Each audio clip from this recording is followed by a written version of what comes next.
स्वागत है आप सभी का। आज हम गलत मूल्य के चौथे भाग को पढ़ने जा रहे हैं, जिसका शीर्षक है नारी देह है आपकी, पर नारी नहीं है आप।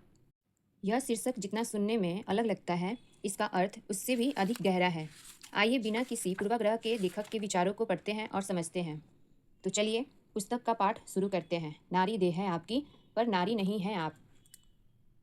अगर पढ़ते समय मुझसे कोई शब्द गलत पढ़ा जाए तो उसके लिए मैं आप सबसे क्षमा चाहती हूँ, क्योंकि मैंने इस पुस्तक को पहले से नहीं पढ़ा है।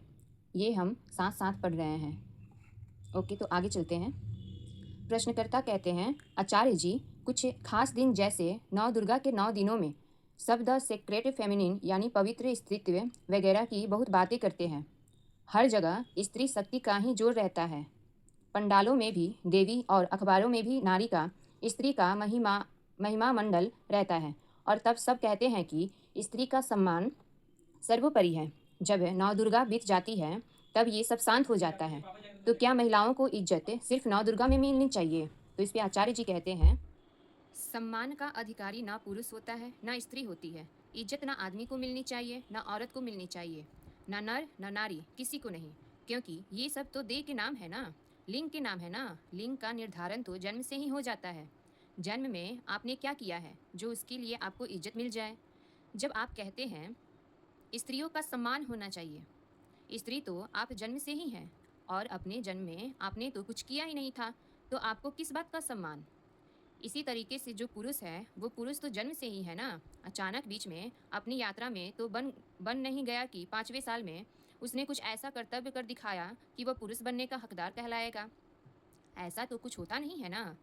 वो पुरुष जो है वो पहले ही दिन से ही लड़का पैदा हुआ था, और लड़का पैदा होने में उसकी ना तो अपनी कोई पात्रता है ना श्रम। तो उसे इस बात की इज्जत क्यों मिलनी चाहिए कि वो लड़का है?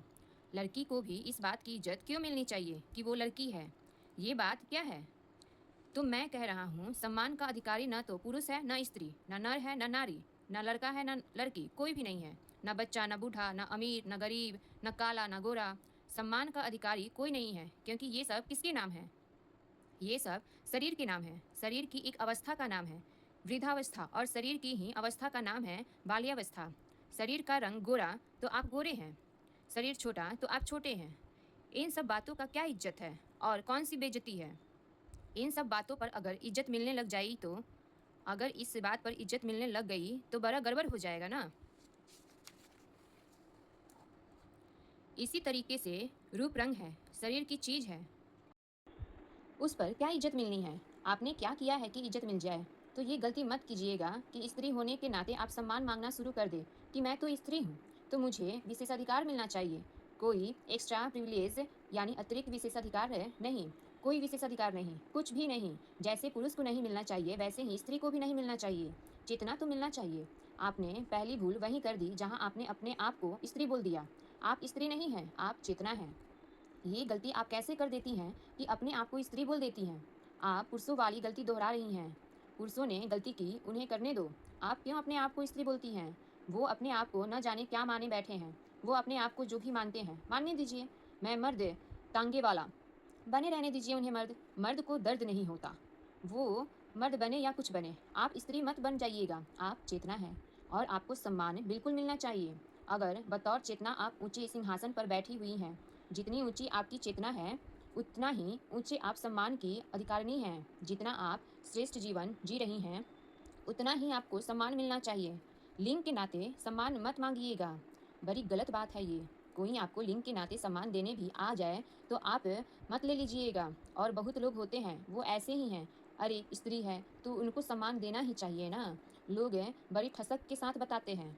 अब यहाँ इंपॉर्टेंट लाइन पे देखते हैं, जितनी ऊंची आपकी चेतना है उतना ही ऊंचे आप सम्मान की अधिकारिणी हैं। लिंग के नाते सम्मान मत मांगिएगा, ये सही बात है। आगे देखते हैं। इसको शिवत्री यानी शिष्टता बोलते हैं। सॉरी, यहाँ पे क्या लिखा है, शिवली। इसको शिवली शिष्टता बोलते हैं। अगर ये स्पेलिंग गलत मैंने कहा तो इसके लिए क्षमा। I am very respectful towards women. मैं महिलाओं के प्रति बहुत सम्मानजनक हूँ। हैं भाई? और अगर वो अभी किसी की जेब काट कर के आई तो तुम सब भी रिस्पेक्टफुल रहोगे? बोलो। नहीं पूछ रहा हूँ, स्त्री किसी की जेब नहीं काट सकती। नहीं काट सकती तो फिर ये महिला जेल क्यों होती है? स्त्रियों के लिए कैदखाने क्यों होते हैं? अगर सब स्त्रियां सम्मान की ही पात्र है तो तो उनको क्यों फांसी दी जाती है? बताओ। इस देश की एक प्रधानमंत्री की हत्या ही एक स्त्री ने ही की थी।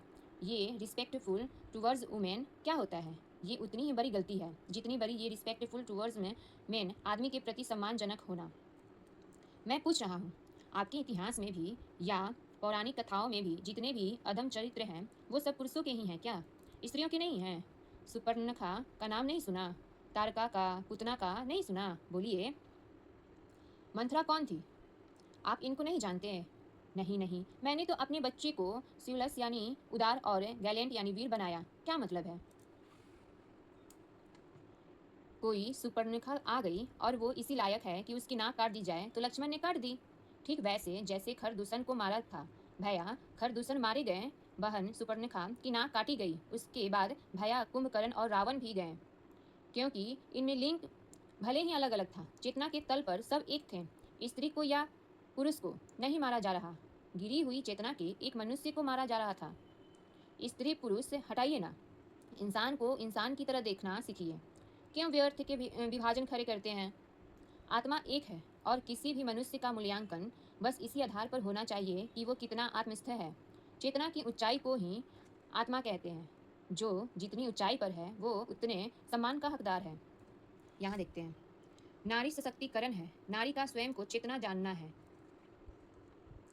आगे, और अभी मुझे जितनी भी महिलाएं सुन रही हो, लड़कियां सुन रही हो, बहनें सुन रही हो, सबसे मैं बोलूँगा, अपने आप को महिला, स्त्री, नारी, लड़की समझना छोड़ दो। अपने आप को चेतना कहा करो। चेतना मात्र हूँ मैं, मतलब चेतना मात्र हूँ मैं। और नारी सशक्तिकरण के नाम पर पुरुषों की भूले मत दोहराओ। अधिकतर जो नारीवाद चलता है, फेमिनिज्म, वो बस पुरुषों की भूले दोहराने का नाम है। कह रहे हैं ना, हम भी तो अब लिबरेट यानी मुक्त हैं। तो पुरुष सड़क पर गाली देता है तो हम भी सड़क पर गाली देंगे, और गाली भी वही देंगे जो पुरुष देता है। पुरुष जो देता है, पुरुष जो देता था वो माँ और बहन के नाम की थी। और बड़े मजाक की बात है कि स्त्रियां भी माँ और बहन के नाम पर ही गाली दे रही हैं। एक लड़की देखी मैंने, वो अपने भाई को बहन की गाली दे रही थी। ये है वीमेन इम्पेंसिपेशन, इमेंसिपेशन, नारी मुक्ति। बहन अपने भाई को बहन की गाली दे रही है, ये गलत बात है। दोस्तों, यहाँ लेखक एक महत्वपूर्ण बात कह रहे हैं। जरा सोचिए, हम रोज़मर्रा की भाषा में कितनी बार ऐसी गालियाँ सुनते हैं जिनमें किसी भी माँ, बहन या बेटी का अपमान होता है। क्या किसी भी महिला का अपमान करके किसी पुरुष का अपमान करना सही है? अगर नहीं, तो क्या हमें अपनी भाषा बदलने की शुरुआत खुद से नहीं करनी चाहिए क्या? अगर आप मेरे बात से सहमत हैं तो आप अपनी राय कमेंट सेक्शन में ज़रूर लिखिए। चलिए आगे की हेडिंग हम पढ़ते हैं। नारी सशक्तिकरण है, नारी का स्वयं को चेतना जानना है। नारी देह से पुरुष नहीं हो सकती, लेकिन चेतना से वो सदा से पुरुष है। पुरुष बनना नहीं है, वो चेतना से पुरुष ही है। और उसे अपने आप को यही बोलना है कि पुरुष हूँ, मैं पुरुष हूँ। और इतना और बता दूँ कि बहुत सारे पुरुष पुरुष नहीं हैं। अधिकांश पुरुष पुरुष नहीं हैं, वो भीतर से प्रकृति हैं। तो इसलिए मैं सब महिलाओं से निवेदन कर रहा हूँ कि वो अपने आप को महिला समझे ही नहीं। आप चेतना हैं, और चेतना का दूसरा नाम होता है पुरुष। और पुरुष को मैं सावधान कर रहा हूँ कि सिर्फ इसलिए कि लिंग से आप पुरुष हैं, आप अपने आप को पुरुष मत समझ लीजिएगा। आप पुरुष हैं ही नहीं। और आगे मैं ये नहीं बोलने जा रहा हूँ कि आप महापुरुष हैं, मैं बोलने जा रहा हूँ आप ना पुरुष हैं, सिर्फ इसलिए कि आपने शरीर को देखकर डॉक्टर ने बोल दिया था कि बधाई हो, लड़का हुआ है।